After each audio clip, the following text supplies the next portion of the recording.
Salve, selamat bertemu kembali dalam video pembelajaran kali ini. Semoga ditemui viewer semua atau siswa-siswi sekalian dalam keadaan sehat dan bahagia. Baik, para penonton setia, siswa-siswi sekalian, selamat berjumpa kembali bersama saya Cyrillus Gonsi dalam pelajaran agama Katolik.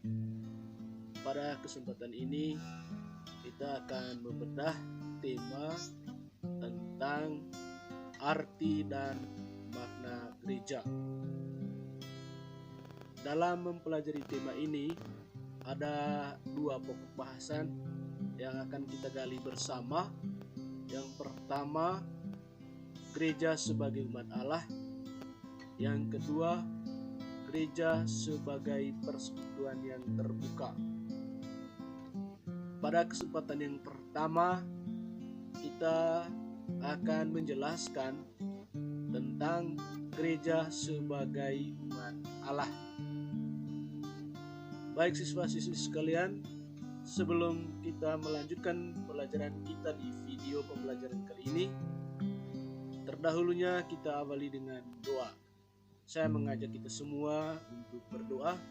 Marilah kita berdoa dalam nama Bapa dan Putra dan Roh Kudus. Amin. Ya Bapa, sumber keselamatan hidup kami, pujian dan syukur kami haturkan kepadamu karena Engkau telah menyatukan kami dari berbagai tempat, suku, bangsa dan bahasa menjadi umat-Mu yang kudus, yaitu gereja. Melalui pertemuan ini, kami ingin memahami lebih mendalam tentang gereja sebagai umat Allah dan kemudian menghayatinya dalam kehidupan keseharian kami. Mampukanlah kami membuka hati, budi dan pikiran kami dalam pertemuan ini agar selanjutnya dapat hidup sebagai anggota gereja-Mu demi Kristus Tuhan dan pengantara kami. Amin. Siswa-siswi sekalian, adapun tujuan pembelajaran kita pada kesempatan ini yaitu tujuan sikap dan juga tujuan pengetahuan. Pada tujuan sikap ada dua hal yang harus kita temukan. Yang pertama adalah sikap religiusitas dan yang kedua sikap sosial. Dalam aspek religiusitas, tujuannya adalah supaya kita semua menghayati iman akan Yesus Kristus. Sedangkan dari aspek sosial, diharapkan kita semua memiliki sikap peduli dan responsif terhadap sesama. Itu adalah tujuan sikap dari pembelajaran kita kali ini. Mari kita menggali tujuan pengetahuan dari video pembelajaran kali ini. Yang pertama, supaya siswa mengetahui tentang arti gereja. Yang kedua, nanti siswa memahami dan mendalami teks Kisah Para Rasul bab 2 ayat 41 sampai 47. Yang ketiga, setelah mendalami tema dalam gereja sebagai umat Allah, diharapkan siswa memahami konsep tentang gereja umat Allah. Dan yang keempat nanti, siswa memahami konsekuensi dari gereja umat Allah. Nah, selanjutnya mari kita melihat apa arti gereja, dan pada kesempatan ini saya mengajak siswa-siswi sekalian untuk melihat makna gereja melalui gambar berikut ini. Ada dua gambar gereja di sini. Saya mengajak siswa untuk menginterpretasi kedua gambar yang sudah ditampilkan di layar ini, dan ada dua pertanyaan untuk direnungkan dalam melihat kedua gambar tersebut. Yang pertama, apa yang Anda ketahui tentang gambar-gambar di atas? Yang kedua, apa arti dan makna gereja menurut Anda? Saya mengajak Anda untuk berpikir dan menuliskan melalui pikiran sendiri tentang menginterpretasi gambar yang sudah ditampilkan dan apa arti gereja menurut Anda. Silakan dikerjakan.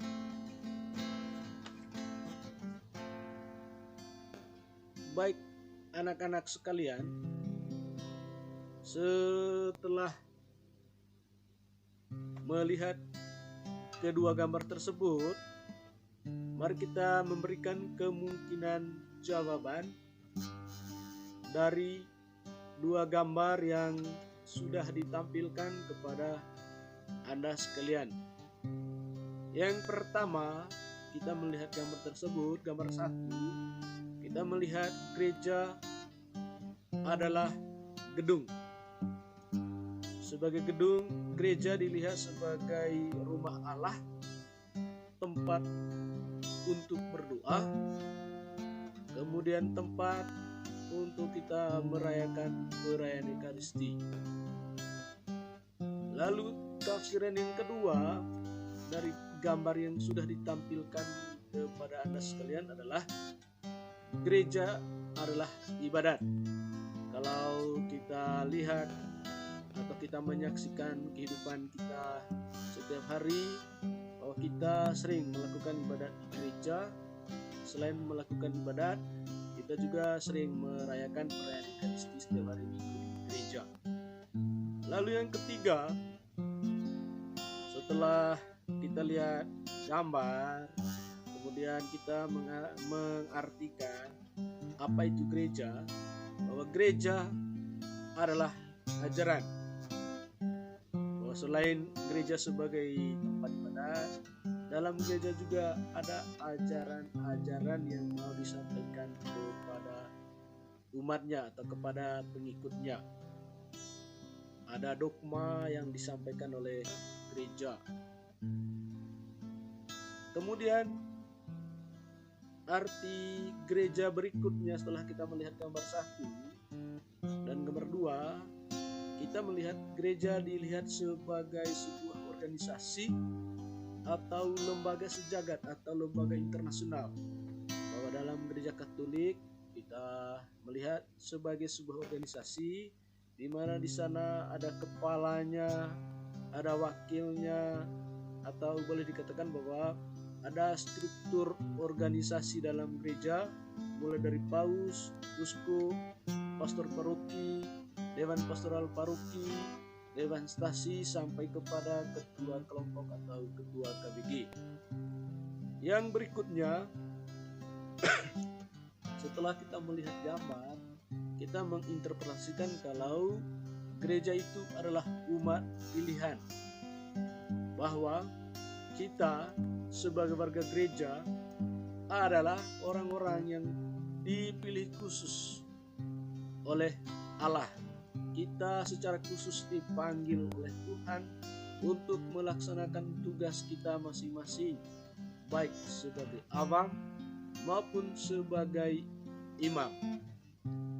Lalu yang berikut, interpretasi dari gambar yang sudah ditampilkan adalah gereja adalah badan sosial.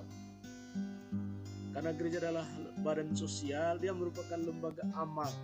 Contoh konkret dari gereja adalah badan sosial.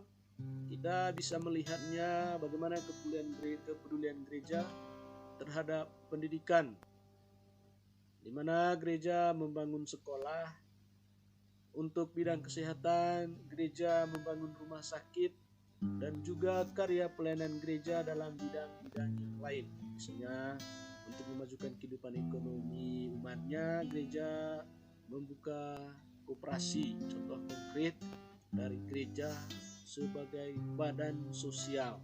Itu adalah kemungkinan jawaban yang sudah ditampilkan kepada Anda dari dua gambar yang sudah Anda saksikan. Selanjutnya, kita akan menggali makna gereja sebagai umat Allah dalam Kisah Para Rasul bab 2 ayat 41 sampai 47. Orang-orang yang menerima perkataannya itu memberi diri dibaptis, dan pada hari itu jumlah mereka bertambah kira-kira 3.000 jiwa.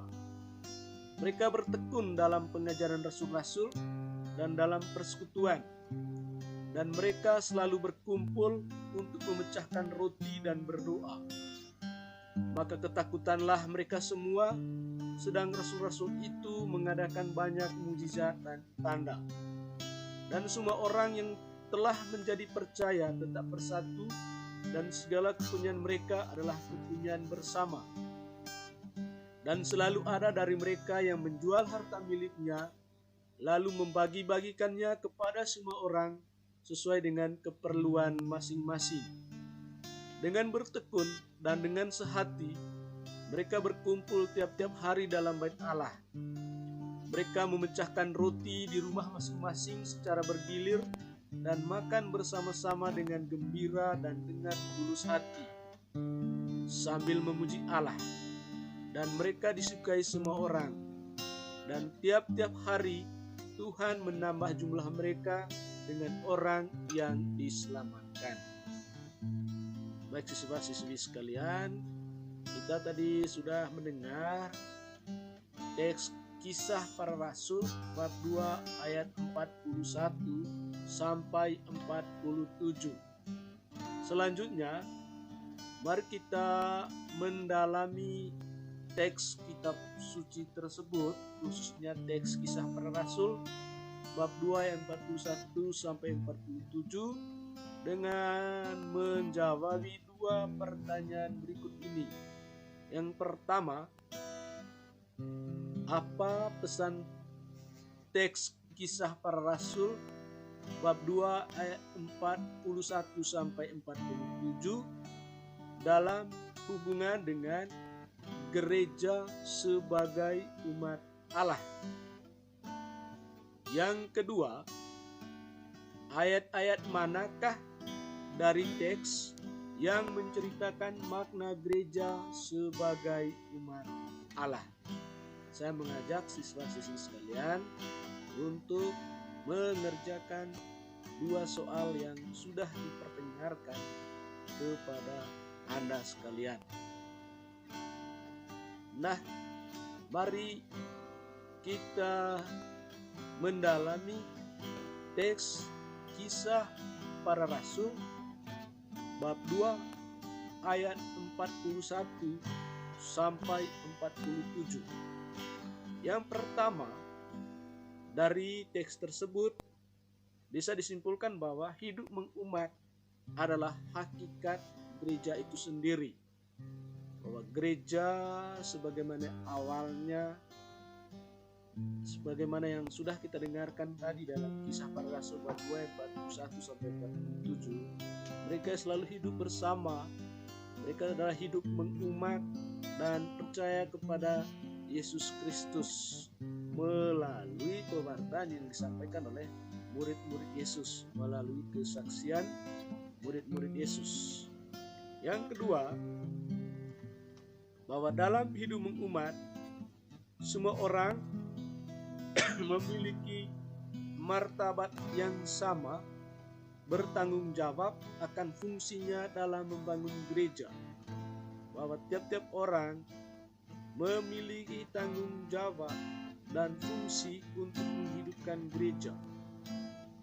Yang ketiga, bahwa dalam hidup mengumat banyak karunia dan karisma yang digunakan untuk kekayaan gereja. Kita tadi memiliki martabat yang sama, kemudian kita dikaruniai oleh rahmat dan karisma yang bisa kita gunakan untuk kekayaan gereja.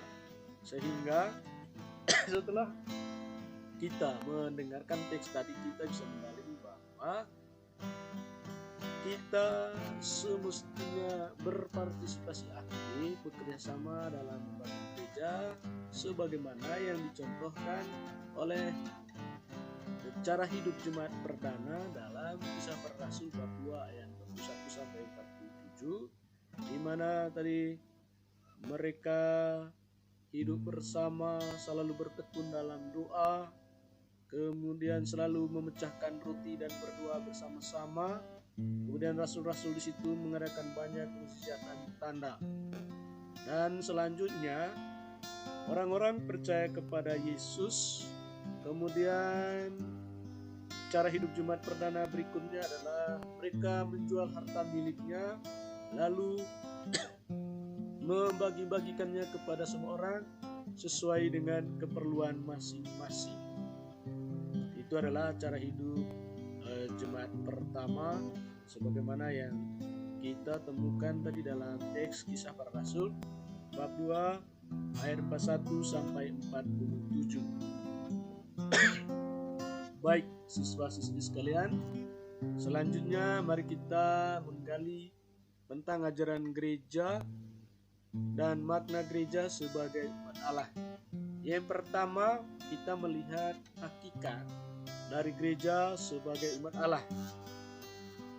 Umat Allah merupakan suatu pilihan dan panggilan dari Allah sendiri.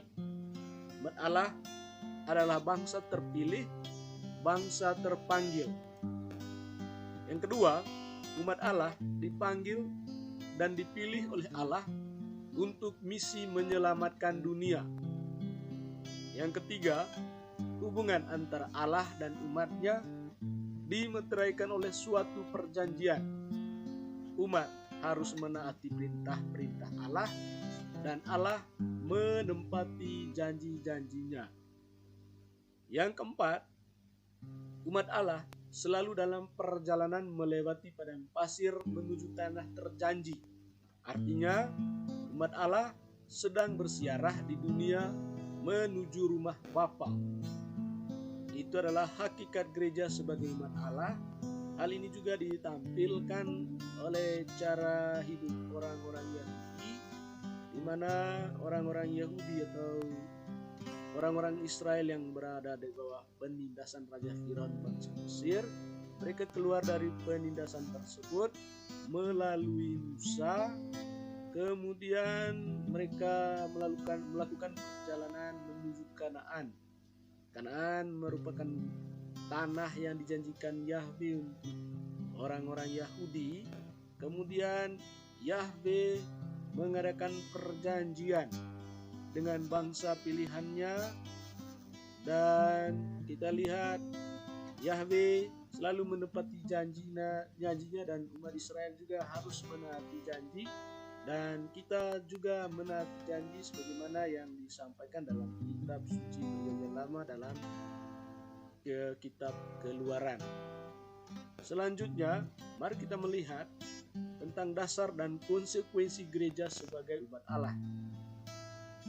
Yang pertama, hakikat dari gereja itu sendiri adalah persaudaraan cinta kasih.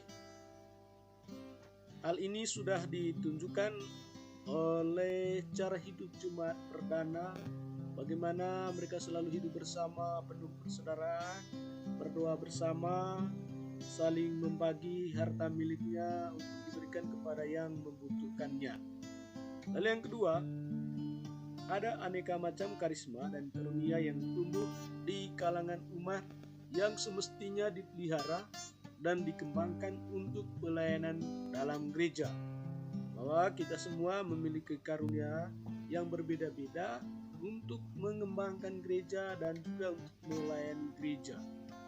Yang ketiga, seluruh anggota gereja memiliki martabat yang sama sebagai suatu anggota umat Allah, meskipun di antara mereka terdapat fungsi yang berbeda-beda.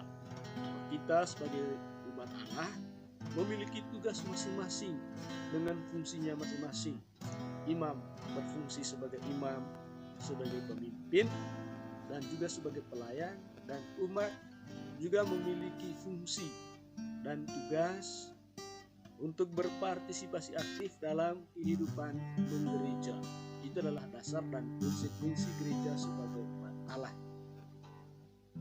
Baik, kita melihat kira-kira apa konsekuensi gereja sebagai umat Allah.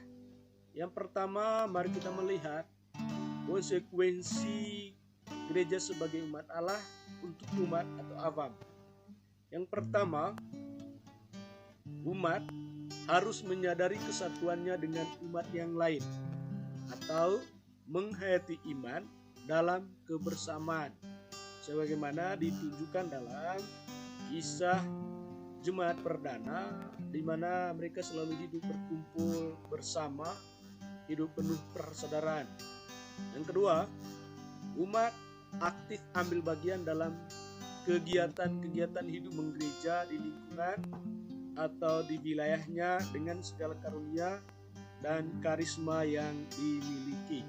Hal ini boleh kita saksikan dalam keseharian kita, di mana umat Allah mengambil bagian secara aktif dalam tugas pelayanan gereja. Ada yang bertugas untuk membawakan kor dalam misa, ada yang bertugas sebagai katekis, dan ada yang bertugas sebagai ketua KBG, ada yang bertugas sebagai dewan pastoral paroki.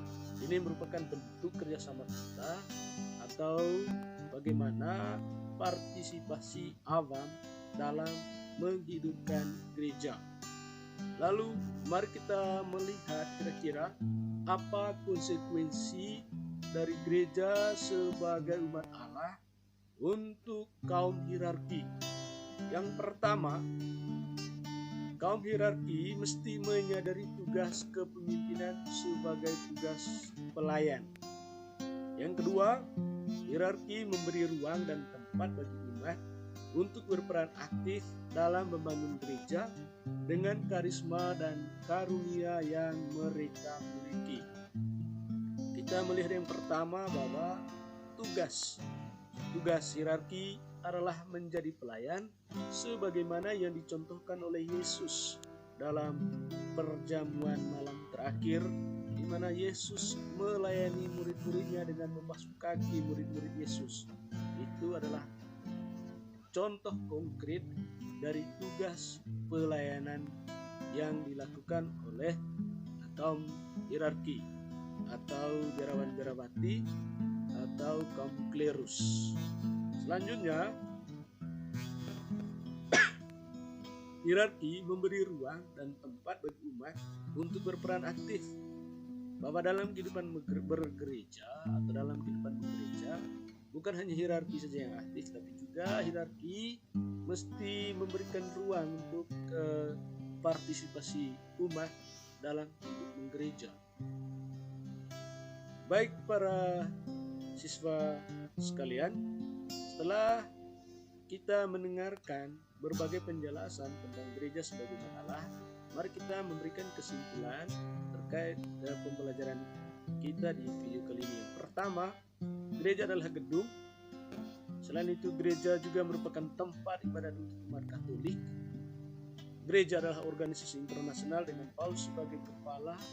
Kemudian gereja juga adalah doktrin karena gereja memiliki ajaran-ajaran untuk umatnya, dan gereja merupakan lembaga amal. Lalu yang kedua, kita semua adalah anggota gereja Katolik atau anggota umat Allah.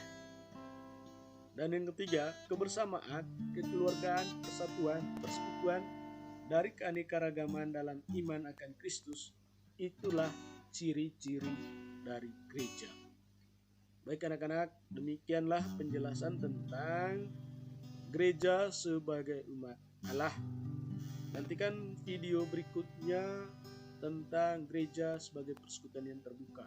Namun sebelum kita tutupi pembelajaran kita di video kali ini, saya mengajak siswa-siswi semuanya untuk mengerjakan tugas berikut ini. Yang pertama, apa makna gereja sebagai umat Allah menurut pandangan Anda? Yang kedua, bagaimana mewujudkan gereja sebagai umat Allah di parokimu? Yang ketiga, bagaimana pengertian gereja secara etimologis? Silakan mengerjakan soal-soal tersebut. Kemudian tugas-tugas itu nanti akan dikumpulkan ke guru agama Katolik pada pelajaran kali berikutnya. Bagi anak-anak, demikian pembelajaran kita di video kali ini. Kita akhiri pembelajaran kita dengan doa. Marilah kita berdoa dalam nama Bapa dan Putra dan Roh Kudus. Amin. Ya Bapa yang Maha Bijaksana, Engkau telah menyegarkan pemahaman kami tentang gereja sebagai umat Allah dalam pertemuan kami ini. Kini kami mohon, rahmatilah dengan Roh Kudus-Mu agar kami semakin bangga dan dengan penuh semangat menjalani hidup kami sebagai anggota gereja, sebagai umat-Mu yang Kau telah tebus. Engkau yang hidup dan meraja kini dan sepanjang masa.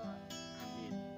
Anak-anak, demikian sampai jumpa di video pembelajaran selanjutnya.